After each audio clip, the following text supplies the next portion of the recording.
안녕하십니까? 소울쿨 극장의 재미있고 감동적인 이야기 모아서 듣기 코너입니다. 오늘은 예전에 업로드한 이야기 중에서 내용과 함께 특히 재미있다고 반응이 좋았던 이야기를 골라서 올립니다.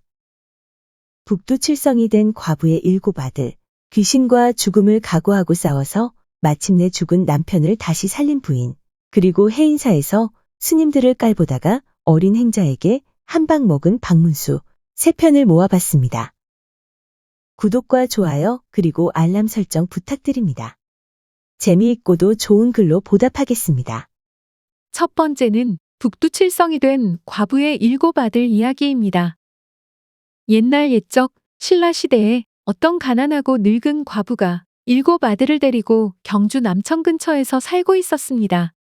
고맙게도 7 아들이 모두 효자였습니다. 그런데도 어머니는 항상 춥고 슬퍼 보였습니다. 아들들은 산에서 나무를 해다가 어머니께서 따뜻하게 주무실 수 있도록 밤마다 방에 불을 뗐습니다. 아들들이 더 많이 나무를 해다가 부를 때도 어머니는 항상 춥다고 했습니다. 어느 날 밤 큰아들이 오줌 때문에 잠에서 깼다가 어머니가 방에 계시지 않은 것을 알았습니다. 아들은 크게 걱정하면서 밤새 어머니를 기다렸습니다. 새벽이 되자 마침내 기다리던 어머니가 돌아왔습니다. 아들은 어머니가 무사한 것을 고마워하면서 자는 체하고 아무런 말도 하지 않았습니다. 어머니는 다음 날 밤에도 아들들이 잠드는 것을 기다리더니 살그머니 나갔습니다. 큰아들은 어머니 모르게 뒤를 밟았습니다. 마을 끝에 있는 냇가에 다다랐을 때 어머니는 치마를 걷어올리고 물을 건넜습니다. 아이고, 차가워라. 살을 애는군. 그녀는 중얼거리며 냇가 저쪽에 있는 허름한 초가집으로 갔습니다. 집 앞에 멈추어 서서 어머니는 누가 들을세라 살인문을 조용히 흔들며 말했습니다. 아범 계셔요. 늙은 남자가 나오면서 그녀를 반겼습니다. 어서 들어오세요. 노인은 집신을 만들어서 생계를 잇는 늙고 가난한 호랍이었습니다. 큰아들은 이제야 어머니가 왜 춥다고 했는지를 깨달았습니다. 그는 서둘러 집으로 돌아와 동생들을 깨운 다음 자신이 본 것을 말했습니다. 칠형제는 즉시 냇가로 나가 돌로 징검다리를 놓았습니다. 그리고 아무 일도 없었던 것처럼 집으로 돌아와서 잠을 잤습니다. 새벽이 되어 어머니는 집으로 돌아오는 길에 냇가에 이르러 매우 놀랐습니다. 전에 없이 돌로 된 징검다리가 놓여 있었기 때문입니다. 물론 그녀는 아들들이 그 다리를 놓았는지 몰랐습니다. 어머니는 이 일에 감사하며 하늘에 축원을 올렸습니다. 이 냇가에 디딤돌을 놓은 사람들을 축복하여 그들을 북쪽의 7별이 되게 해주세요. 세월이 흘러 7명의 효성스러운 아들들이 죽었을 때 그들은 하늘의 북두칠성이 되었습니다. 그 후 신라 사람들이 그곳에 다리를 놓았는데 그 다리가 바로 칠성교입니다. 위의 이야기는 경상북도 경주 지역에서 전승되는 교량 전설로서 칠성교 전설이라고 합니다. 같은 이야기의 2번째 버전입니다. 아들들이 이 사실을 알고는 서로 의논하였습니다. 어머니가 밤에 차가운 물을 건너다니시니 자식의 마음이 어찌 편하겠는가. 그래서 어머니 모르게 돌다리를 놓았습니다. 하지만 어머니는 이를 부끄럽게 여기고 밤에 나다니는 버릇을 고쳤다고 합니다. 그때부터 사람들이 그 다리 이름을 효불효교라고 불렀다고 하는군요. 어머니에게는 효성스러운 행위나 돌아가신 아버지에게는 불효가 되는 일을 했다는 것이겠죠. 3번째 버전도 있습니다. 죄를 뉘우친 형제들의 어머니가 다리에 목을 메고 죽어버렸다는 것입니다. 그런 일이 있은 다음 이 다리를 효불효교라 부르게 되었다고 합니다. 효행을 하려고 다리를 놓은 것이 어머니를 죽게 했기 때문에 오히려 불효한 일을 하게 된 셈이 되었다는 의미일 것입니다. 예전 우리 사회에서 홀어머니의 밤나들이는 인정할 수 없는 행위임이 분명합니다. 그러나 일곱 아들은 어머니의 행위를 비난하지 않고 다리를 놓아드렸습니다. 이것은 아들들이 어머니와 같은 편이 되어서 그녀의 삶을 긍정하고 수용한 것이 됩니다. 첫 번째 버전이 설화 향유층, 즉 민중의 공감을 제일 많이 얻은 이유는 여기에 있을 것입니다. 자식 없는 여인이나 젖이 적은 여인이 이 다리에서 빌면 반드시 영험이 있고, 짝사랑으로 고민하는 남녀가 이 다리에서 빌면 사랑이 이루어진다고 지금도 경주 사람들은 믿고 있다고 합니다. 그런 의미에서 이 설화에는 민중적 시각이 반영되었다고 볼 수 있습니다. 이 설화는 동국여지 승남 21권 경주 교량조에 수록되어 있고, 한국 구비문학대계 경주 월성편에도 두 편이 채록되었는데 각 편의 내용은 약간의 차이를 보입니다.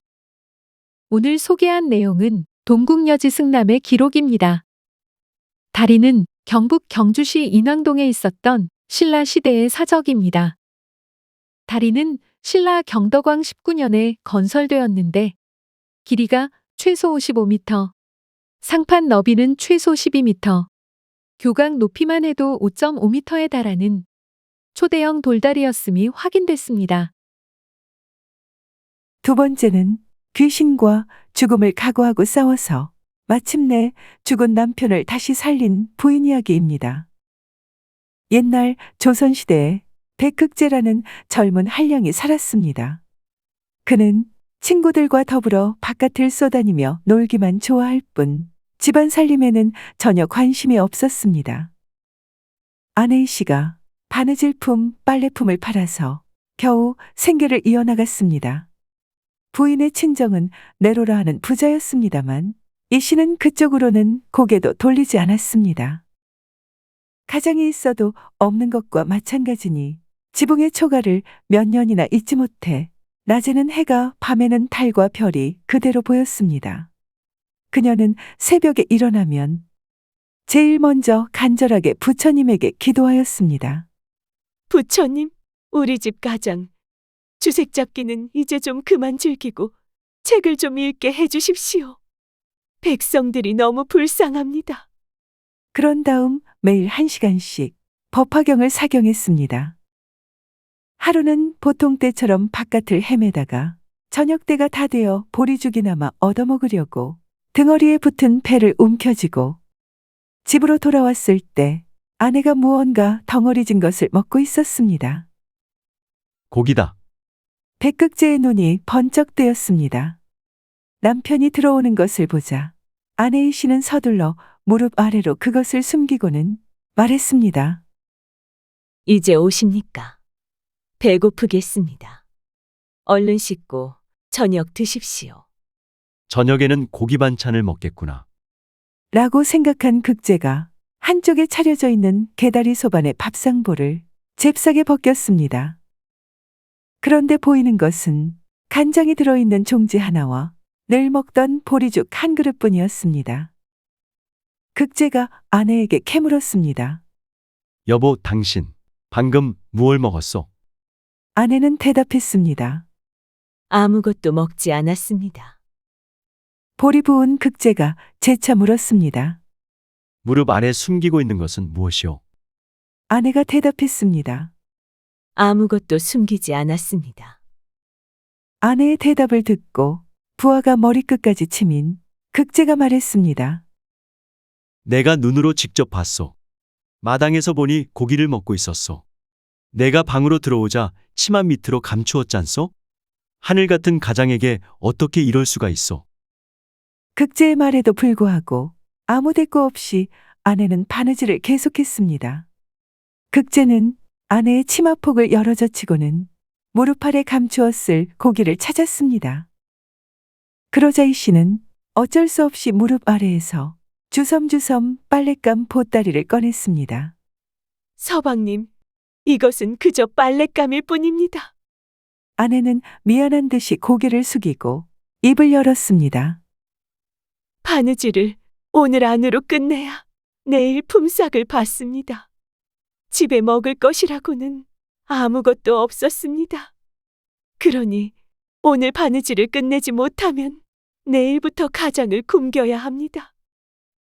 그 생각을 하니 입이 마르고 목구멍이 타들어가는 것 같았습니다.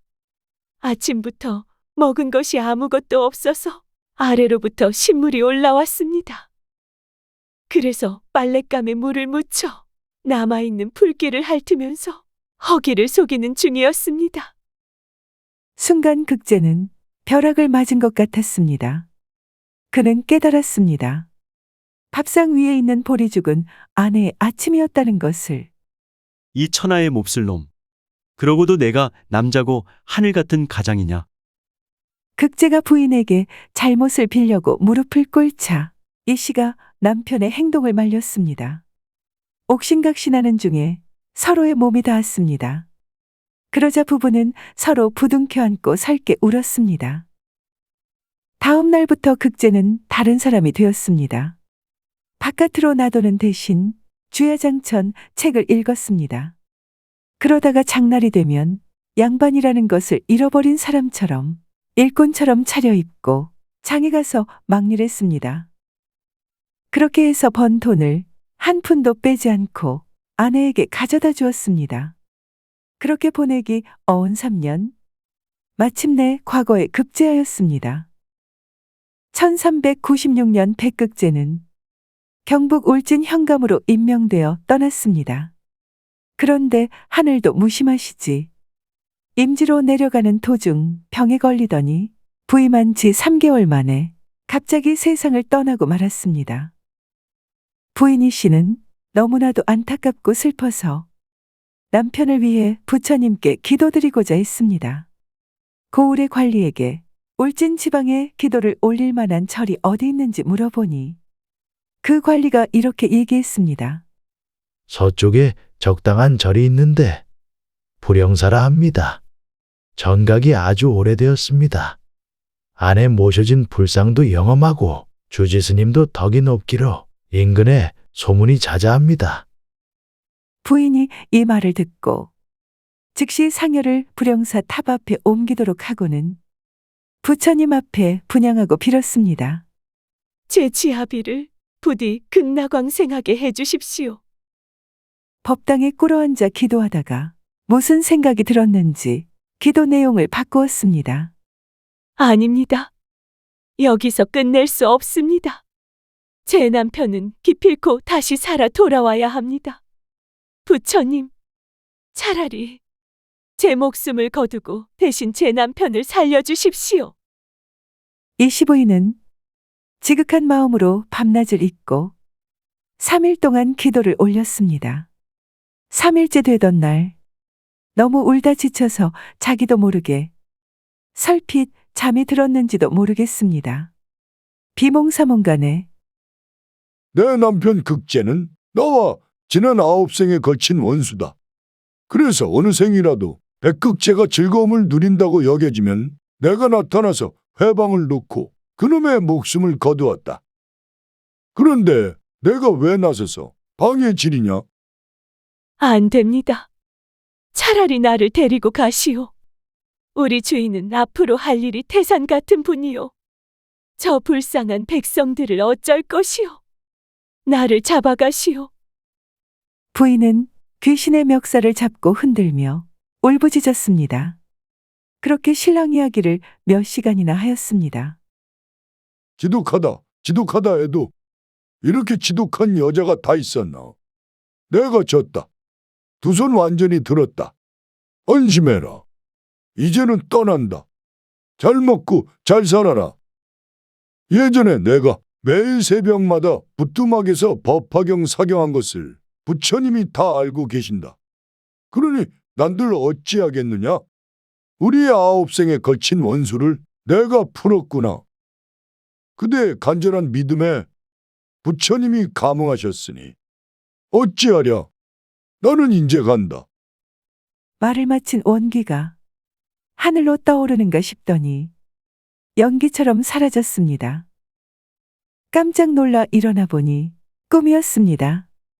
남편이 누운 관을 열어보니 죽었던 남편이 이미 환생해 거친 숨을 몰아쉬고 있었습니다.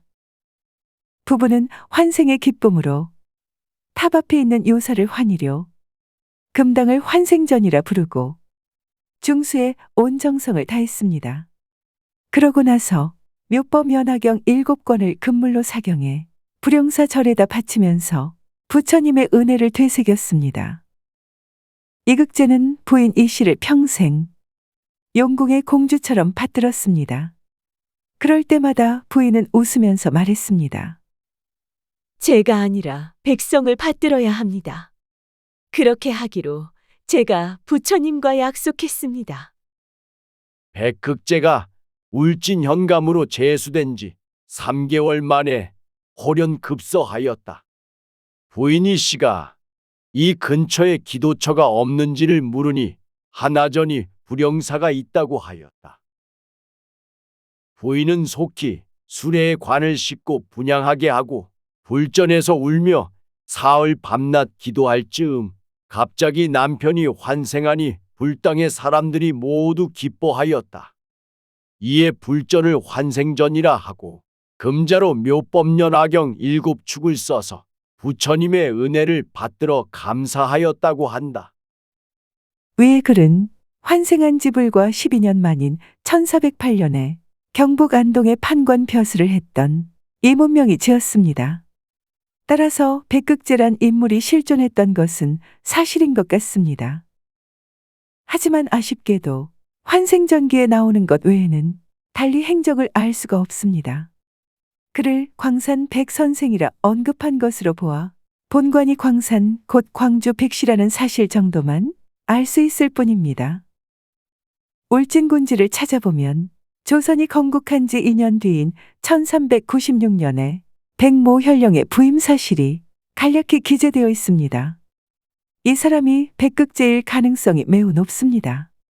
활동연대가 12년밖에 차이가 나지 않는 데다가 성씨도 같기 때문입니다. 불영사의 환생전은 우리나라에서 하나밖에 없는 건물 이름입니다. 또 환생전기에 등장하는 법당과 탑의 묘사는 지금 불영사의 대웅전과 그 바로 앞에 있는 3층 석탑의 배치와 같아 더욱더 사실감을 더해줍니다. 누구든지 마땅히 녹여 없애야 할 두꺼운 업장이 있다면 오로지 지극정성으로 참회하며 법화경을 읽고 외우고 사경하면 된다는 것을 이 환생담은 강조하고 있습니다.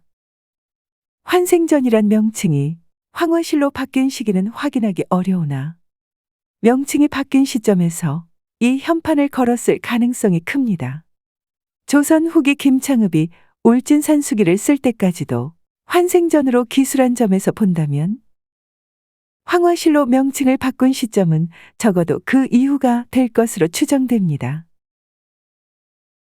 세 번째는 해인사에서 스님들을 깔보다가 어린 행자에게 한 방 먹은 박문수 이야기입니다.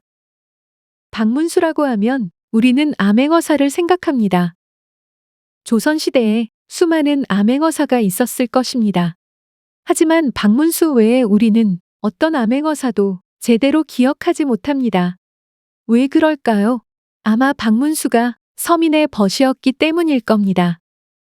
그는 늘 백성을 자기 가족처럼 생각했으며 백성들은 그가 있으면 행복했다고 전해집니다. 암행어사 박문수의 문수는 문수보살에서 따왔다고 합니다. 불교에서 문수보살은 지혜를 상징합니다. 여러분도 아시다시피 지리산은 대지문수사리보살의 지자와 리자를 가져다 산의 이름을 지었습니다.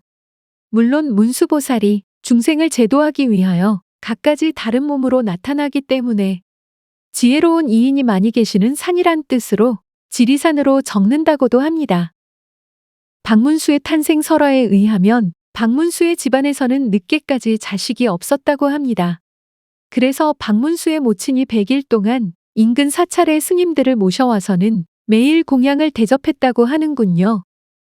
그런데 100일째 되는 날 스님을 모시러 갔던 하인이 혼자 돌아왔습니다.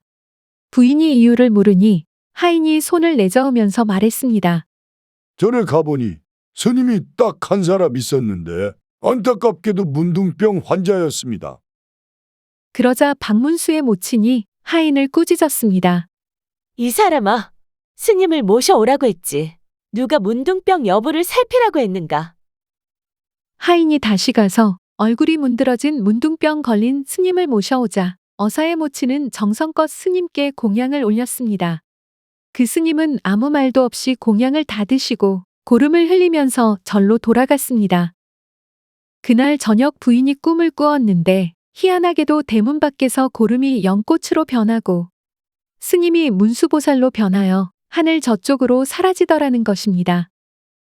그리고 10달 후에 아들을 낳았는데 문수보살을 칭견하고 얻은 아들이라 해서 이름을 박문수라고 지었다고 합니다. 박문수에 얽힌 일화와 민담이 무수히 널려 있습니다만 오늘은 그 가운데 해인사에서 봉변당한 일을 소개할까 합니다.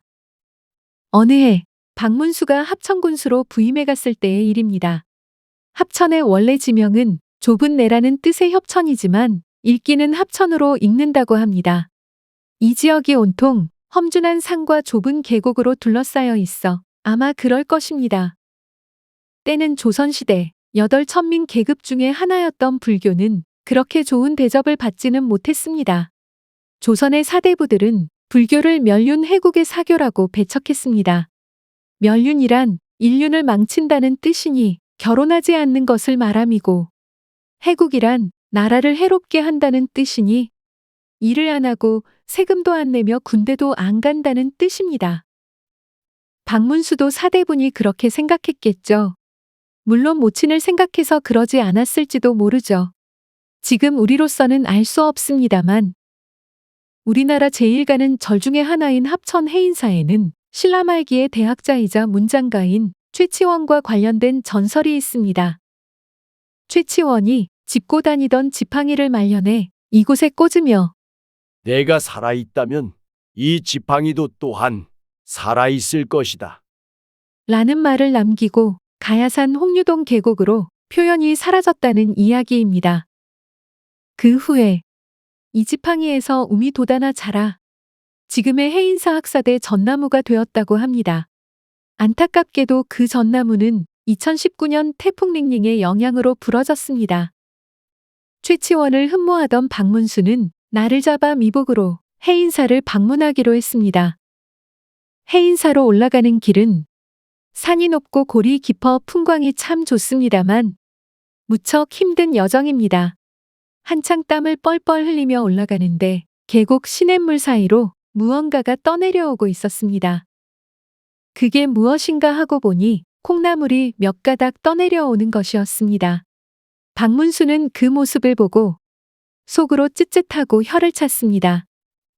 이 뜨거운 여름의 시원한 곳에서 쓸데없는 도나 닦는다고 앉아있는 주제에 입에 들어가는 음식물 귀한 줄도 모르고 그렇게 입속으로 투덜거리며 서너 걸음을 뗐을 때 어린 동자승이 허겁지겁 뛰어오는 것을 보았습니다. 무슨 일인가? 하고 박문수가 보니까 글쎄 그 동자승이 시냇가로 풍덩 뛰어들어가더니 콩나물을 양손으로 떠서는 숨을 휴 하고 내쉬더니 값비싼 산삼이나 되는 것처럼 콩나물을 가지고 해인사로 조심조심 올라가는 것이었습니다. 안 봐도 전후 사정을 다 알 것 같아서 박문수는 역시 해인사는 해인사구나. 하고 탐복하면서 함부로 생각했던 저 자신을 나무랐습니다. 해인사 경내에 들어가서 가만히 생각해 보니까 절집의 어른에게 인사를 하지 않는 것도 예의가 아닌 것 같아서 주지를 찾아뵈었습니다. 서로 차를 마시면서 덕담도 하고 주지의 인도 아래 학사대에 가서 최치원의 전나무도 구경하면서 해인사 경내를 돌아봤습니다. 돌다 보니 수행 중인이 들어오지 마시오 라고 팻말이 쓰여 있는 곳이 한 군데 있었습니다. 그런데 주지가 그곳은 모른 척 빼놓는 것입니다. 박문수는 저곳이 그 이름도 유명한 해인사 선방이로구나. 라고 짐작했습니다. 그러자 갑자기 짓궂은 생각이 들었습니다. 그래서 모르는 척 주지 스님께 말을 건넸습니다. 해인사 스님들이 도가 높다고 소문이 자자한데 선방 구경이나 한번 해봤으면 합니다. 그 말을 들은 주지 스님이 갑자기 곤란한 표정을 지었습니다. 공부 중에는 비록 주지라도 일 없이 선방에 드나드는 것은 금지되어 있기 때문이었습니다. 그래도 어쩌겠습니까? 천하의 박문수가 부탁하는데 그래서 박문수를 데리고 선방으로 살그머니 들어갔습니다. 방문을 조금만 열고 한참 수행 중인 모습을 보여주는데 앞불싸 마침 그때가 한여름이라 큰 방 안에 100여 명의 스님이 좌보기에 열을 지어 앉았는데 모두 약먹은 병아리처럼 꾸벅꾸벅 졸고 있었습니다. 모르는 척하면 될 것을 그 모습을 본 박문수가 주지 스님에게 능청스럽게 물었습니다. 스님, 지금 저 스님들이 뭐 하고 있습니까? 누가 봐도 선방 수자들은 앉아서 졸고 있었습니다. 안 그래도 무의도식한다고 사대부들의 뒷말이 많은데 제대로 걸린 것입니다. 그것도 영조대왕과 바로 통하는 박문수에게. 주지가 할 말이 없어서 눈만 끔뻑끔뻑하고 있는데 옆에서 주지 스님 시봉 들고 있던 나이 어린 행자가 눈치를 채고 대신 끼어들었습니다. 원님, 저것 말입니다.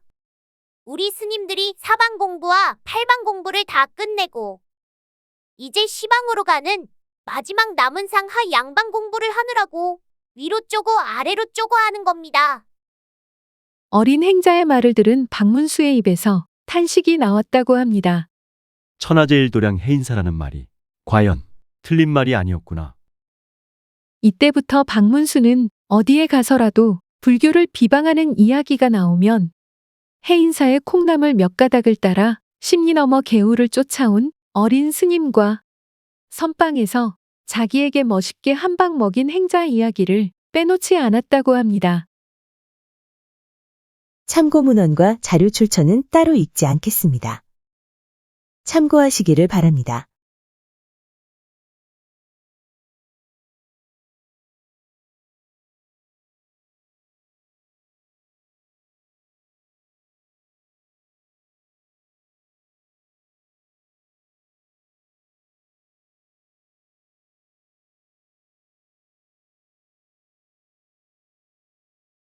들어주셔서 고맙습니다. 소우쿨 극장은 일주일에 2번, 매주 화요일과 토요일 오전 11시 전후에 이야기 올리는 것을 원칙으로 하고 있습니다. 이야기 모음은 한 달에 1번이나 2번, 토요일에 올리도록 하겠습니다. 하지만 쇼츠는 가능하다면 매일 한 편씩 올리도록 노력하겠습니다. 고맙습니다. 다음에 만날 때까지 건강하시기를 기원합니다.